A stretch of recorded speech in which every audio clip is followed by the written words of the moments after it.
মুহাম্মাদুর রাসূলুল্লাহ।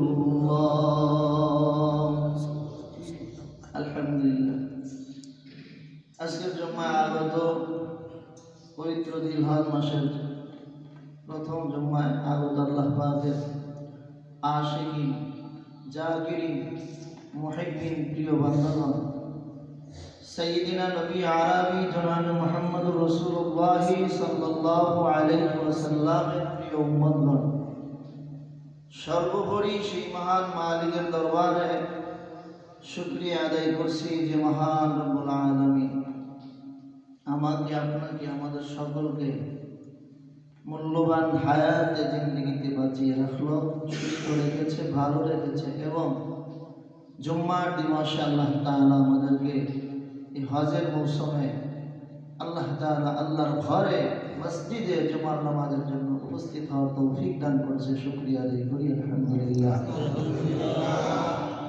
সবাই কেমন আছেন? সর্বহালাতে সবসময় শুকরিয়া আদায় করবো কার? আল্লাহ তাআলা। সুখে থাকলেও প্রশংসা করব আল্লাহ, কষ্টে থাকলেও প্রশংসা করব আল্লাহ।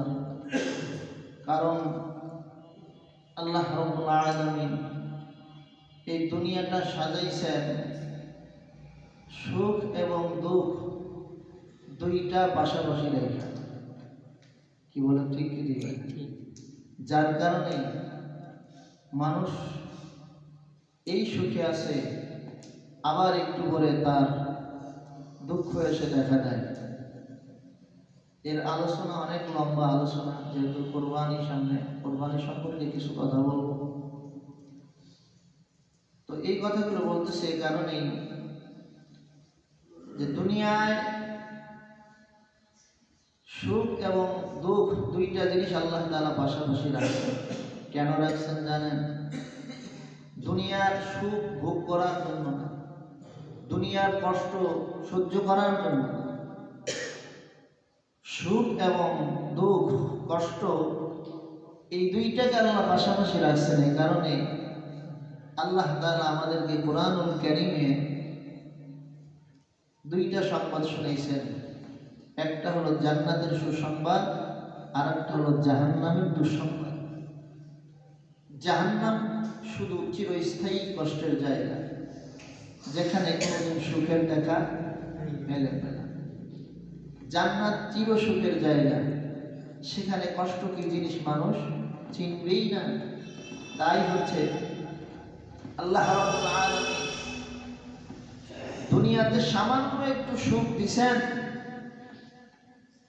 যেটা অস্থায়ী সুখ, চিরস্থায়ী না, যাতে মানুষ জান্নাত চিনতে পারে। সুবহানাল্লাহ। যাতে মানুষ জান্নাত পাওয়ার জন্য পাগল হয়। কেন? যারা জ্ঞানী তারা দেখবে ক্ষণস্থায়ী সুখ এই আছে, এই নাই, এই সুখের আমার দরকার নেই। চিরস্থায়ী সুখ কামাই করার জায়গা হলো দুনিয়া। দুনিয়াতে আমি যেই পথে চললে, যেই কাজ করলে চিরস্থায়ী সুখ জান্নাত পাওয়া যায়, সেই কাজ আমি করব। তারা ওই পাগল হয়ে যায়। সুবহানাল্লাহ। আর যারা দুনিয়ার পাগল হয়, তারা শুধু দুনিয়ার সুখের পিছনে দৌড়ায়, তারা আখিরাতের সুখও চেনে না, কষ্টও চেনে না। আর যারা আখিরাত চিনে, তাদের যদি কখনো কষ্ট আসে, ব্যথা আসে, বেদনা আসে, তখন তারা কি করে? সুখ যেমন জান্নাত পাওয়ার জন্য সে পাগল হয়ে নেয়, কেমন করে? তখন সে চিন্তা করে জাহান্নাম কষ্টের সুসংবাদ শুনাইছেন, যেখানে চিরস্থায়ী কষ্ট। তো না জানি সেই কষ্টটা কত বড়, তো তার থেকে তো বাঁচা লাগবে বলে জাহান্নাম থেকে বাঁচার আশায়, জান্নাত পাই বা না পাই, জাহান্নাম থেকে বাঁচার আশায় তখন তারা আল্লাহর ইবাদত করে রাখে। এবং মুমিন তারা আল্লাহকে চিনছে, তাদের এই কাজ। যদি নাকি কেউ আখিরাতকে বাদ দিয়া আল্লাহ রাব্বুল আলামিন যে দুনিয়া সাজাইছেন কষ্ট এবং সুখ দুইটা পাশাপাশি রাইখা, সে দুনিয়ার কষ্টের থেকে বাঁচবে আর দুনিয়ার সুখ হাসিল করবে, এজন্য সুখ পাওয়ার জন্য পাগল। আল্লাহ বলে তোমার চেষ্টার কারণে দুনিয়াতে আমি ক্ষণস্থায়ী সুখের মালিক বানাবো, দুনিয়াতে আমি তোমাকে ক্ষণস্থায়ী তোমার ব্যক্তি স্বাধীনতা দান করবো বান্দা। তবে শুনে না, আখিরাতে চিরস্থায়ী কষ্ট তোমার সাথী হয়ে যাবে। আমার কথা না, ও বান্দা, আল্লাহ ডাক দিয়া বলে বান্দা শোনো, দুনিয়াতে আমি তোমাকে প্রেরণ করেছি আমার ইবাদতের জন্য, আমার গোলামি করার জন্য। কথাটা আমি একবার না বারবার তোমাদেরকে জানাই দিছি। এটা জানার পরেও যদি গোলামি বাদ দাও, এটা জানার পরেও যদি তুমি তোমার ব্যক্তি স্বাধীনতা নিয়ে চলো, আমি আল্লাহ রাব্বুল আলামিন আসমান থেকে জিবরাইল পাঠাবো না, ফেরেশতার বাহিনী আমি আল্লাহ তাআলা পাঠাবো না। আমি তোমার ব্যক্তি স্বাধীনতায় কোনো বাধা দিব না। তবে যাই না রাখো, একদিন তোমার হায়াতের বেলা শেষ হয়ে যাবে। সূর্য পূর্ব দিগন্ত থেকে উদিত হইয়া ধীরে ধীরে ধীরে ধীরে যেমন পশ্চিমে গিয়া অস্ত যায়, ঠিকই তোমার হায়াত একদিন শেষ হয়ে যাবে। সেই দিন আমি তোমাকে ধরে ফেলবো। কেমন ভাবে ধরবো? আল্লাহ বলে বিচারের ময়দানে যেদিন আমি আল্লাহ তাআলা তোমাকে উঠাবো, ওই দিন তোমার কোনো সাথী বন্ধু পাবা না। আমি আল্লাহ তাআলা ফেরেশতাদেরকে নির্দেশ করব, খুজু 29 নম্বর পারার দ্বিতীয় সূরার মধ্যে শেষের দিকে আল্লাহ তাআলা আয়াত নাযিল করেছেন। সূরা নূরের পরের সূরা, এই সূরার মধ্যে আল্লাহ তাআলা বলে খুজুহু ফাগুল্লু। এই বান্দা, দুনিয়াতে পাঠাইছিলাম ক্যাটাগরি করার জন্য, নবীদেরকে দিয়ে নসিহত করাইলাম, যুগে যুগে নবীর পরে হক্কানি উলামায়ে কেরাম দিয়ে তোদেরকে নসিহত করাইলাম, আমার নবীর ওয়ারিসদেরকে দিয়ে ওয়াজ করে শুনাইলাম, মসজিদের মেম্বার থেকে ইমাম সাহেবরা বয়ান করে শুনাইল, এরপরেও কর্ণপাত করো নাই। আজ আর সাথ নাই, গাছ ভরা ফল, নদী ভরা মাছ, মাঠ ভরা ফসল, আসমান থেকে বৃষ্টি নাজিল হয়, সব নিয়ামত বান্দা তোর জন্য আমি কুদরতের ব্যবস্থা বানায় রেখেছিলাম। সব তোরে আমি খাওয়াইছি, পড়াইছি, এগুলি ভোগ করছো, আর দুনিয়ায় বেটাগিরি করছো, টাকাবাড়ি করছো, বাহাদুরি করছো। আমি ফেরেশতা দিয়া বাধা দেই না, কিন্তু আজকে আমি ধরেছি, বল কেন তাকাব্বারি করলি? আল্লাহ বলবে খুজু ফাগুল্লু, এগুলির গলার মধ্যে আগুনের বেরি লাগাও। আজকে দেখলাম পুলিশ এই সেন্টারে ধরে নেয়, এখন একদম না দেয়, অপরাধ করতে ধরবে, স্বাভাবিক, কি বলবে, ঠিক না?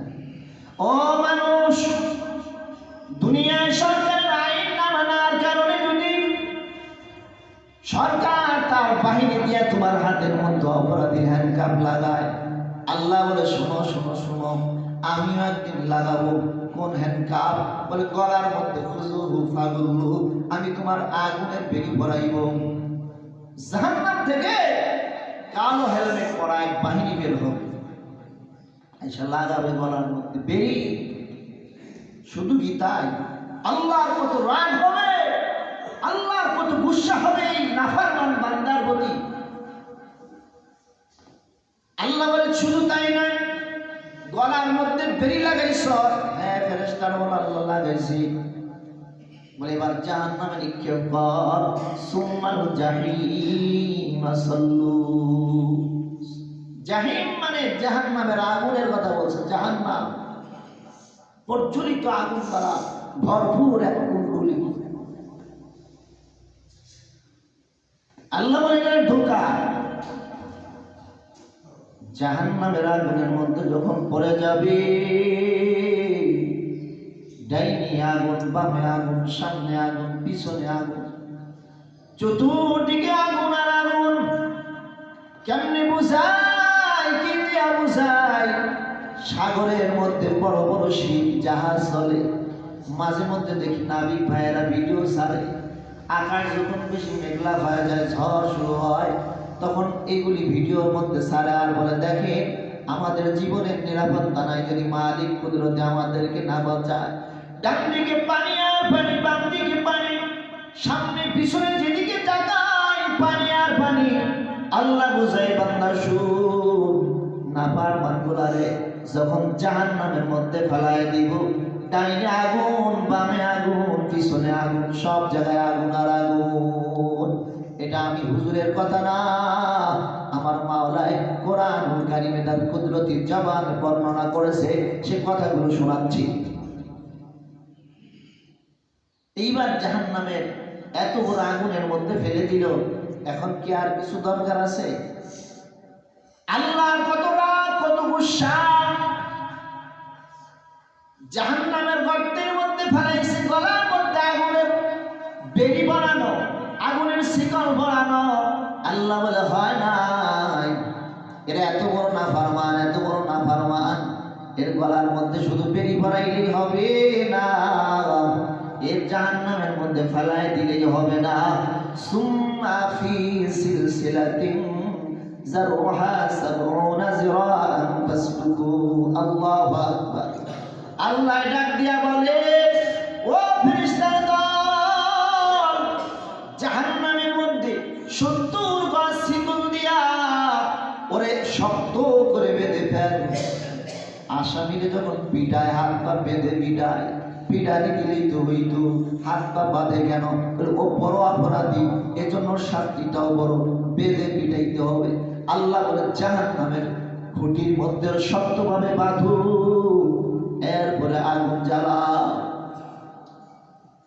এখন কথা হল, দুনিয়াতে আসছি মনসাই জিন্দগি করার জন্য না রবের গোলামি করার জন্য? কথা বল। আপনার আমার মালিক আছে না নাই? কোথায় রওনা করছি? আল্লাহ তাআলা দরবারে। এই যে মসজিদে আসছি জুম্মার দিন, কার গোলামির জন্য আসছি? আল্লাহ। শুধু কি জুম্মার নামাজ পড়ছি আর গোলামি হয়ে গেছে? গোলামি কি শুধু মসজিদের ভিতরে, বাহিরে নাই? মুসলমানের গোটা জীবন হবে ইবাদত। শুধু হজের মৌসুমে হজ করলে হয়, টাকা আছে হজ করলাম, ইবাদত শেষ না। এটা ধনীর জন্য আল্লাহর পক্ষ থেকে আলাদা এক বিধান, সে পালন করবে। কুরবানির মৌসুম আসছে, বাজারে বড় ধূপ পড়েছে কেনাকাটায়। বাজার থেকে ভালো একটা নামি দামি স্বাস্থ্যওয়ালা গরু কিনা কুরবানি ঈদের চাঁদে জব করে দিলাম, কুরবানি হয়ে গেল। এটার নামই শুধু ইবাদত না। টাকা আছে তো কুরবানির চাঁদে ভালো একটা ছাগল কিনে মোল্লারে ডাক দিয়ে আমারটা আগে দিবেন, জব করে দিলাম, কুরবানি। এটার নাম শুধু ইবাদত না। ও মুমিন, জাহান্নামের আগুন থেকে যদি বাঁচতে চাও, ও আমার যুবক ভাইয়েরা, জাহান্নামের আগুন থেকে যদি বাঁচতে চাও, তাহলে পুরি গোটা জিন্দেগি ইবাদত বানাও। কথা বল, ঠিক ঠিক না? অনেকে আছে জুম্মার নামাজ পড়ি আর ঈদের নামাজটা পড়ি, গরুর গোশ খাই, আর ছোটবেলায় খাতনা করেছি, মানে মুসলমানি করেছি, আমি মুসলিম। এই মুসলমানি তো নিয়া জাহান্নাম থেকে বাঁচার কোনো উপায় নাই।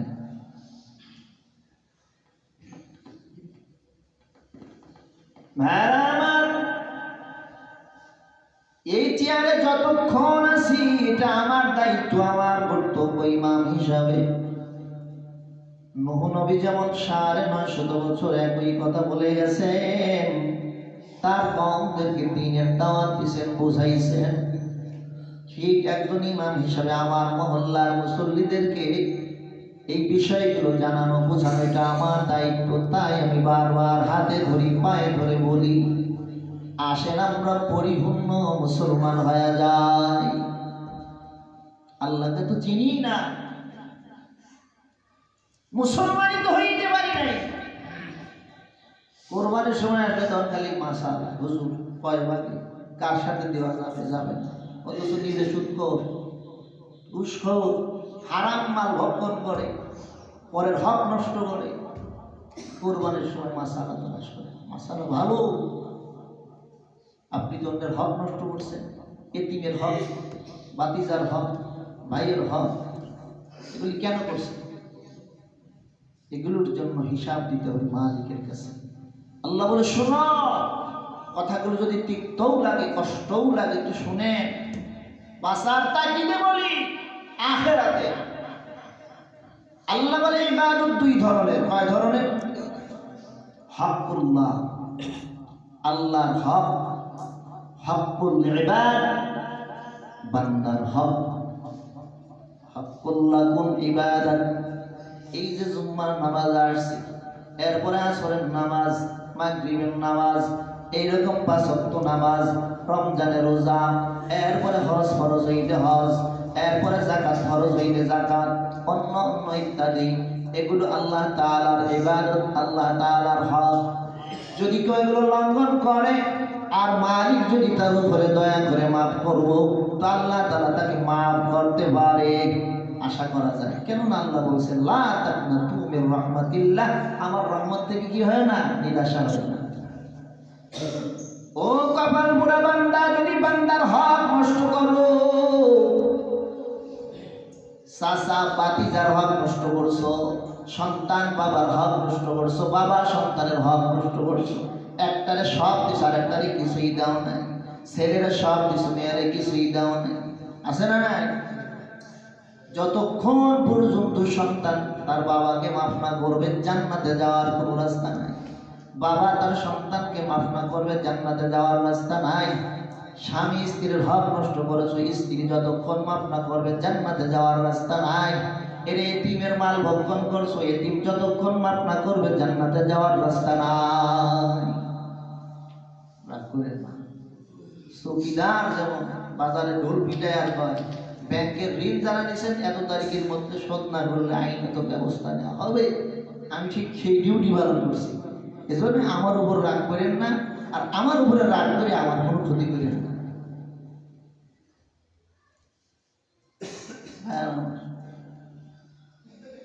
এজন্য পরিপূর্ণ মুসলমান হইতে হলে চতুর্দিকে খেয়াল করে আমাদেরকে চলা লাগবে। কথা কোন ঠিক কি ঠিক না? দেখবেন মা বাবা তার সন্তানদেরকে বোঝায়, খুব মহাব্বতের সাথে বোঝায়, বাজার এটা করো না, এটা করো না, এই কাজ করো, ভালো কাজ করো, ভালো মানুষের সাথে চলো। সন্তান বুঝে না, ওর ভিতরে আলাদা এক নেশা, বন্ধুর সাথে চলার নেশা, গাঁজার নেশা, লাল করে ইয়াবা ট্যাবলেটের নেশা, ও ছাড়তে পারবে না। তো বাবা মা একদিন বৃদ্ধ হয়ে গেছে, ওর জীবন ধ্বংস, ও এখন আর কোনো কুল কিনারা পায় না। তো যখন একটু মাথার মধ্যে স্বাভাবিক জ্ঞান আসে, তখন একটু থমকে যায়, হায় আমার বাবা তো আমার ভালো উপদেশ দিছিল, মা এত ভালো উপদেশ দিছিল, তখন যদি শুনতাম জিন্দেগিটা বিপন্ন হইতো না। তখন গামছা দিয়া চোখের পানি মুছে আর আফসোস করে, কারণ সময় পার করে ফেলাইছে, এখন আর পরিবর্তন হওয়ার সেই সুযোগ নেই। ঠিক আপনার আর আমার এখন সুযোগ আছে, বৃদ্ধ হয়ে গেছি, তওবা করে ফিরে আসার সুযোগ আছে। যুবক মানুষ, যৌবনের তাড়নায় গুনাহ করছি, তওবা করে ফিরে আসার সুযোগ আছে। অন্যের হক নষ্ট করছি, গভীর রাতে অন্ধকারে তার পা দুইটা জড়ায় ধরে, আমার তো সামর্থ্য নাই, তুই আমার মাফ করো, তোর হক নষ্ট করছি। আর সে যদি মাফ করে, আখিরাতে জাহান্নাম থেকে বেঁচে গেল। সামর্থ্য থাকলে হক দিয়া দিলাম, সমস্যা কি? কেউ তো আর 1 পয়সা কবরে নিয়ে যাবো না, কি বলে নিয়ে যাবো? এই জন্য আল্লাহ তাআলা আমাদের বোঝার তৌফিক দান করেন। অথবা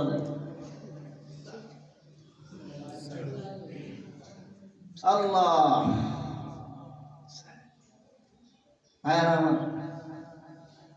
অনর্থক যুবক কোন আল্লাহওয়ালাদের মনে কষ্ট দিস না, জীবন ধ্বংস হয়ে গেল। আল্লাহর এক বুজুর্গ রাস্তা দিয়ে হেঁটে যাচ্ছে, ওলি মানুষ,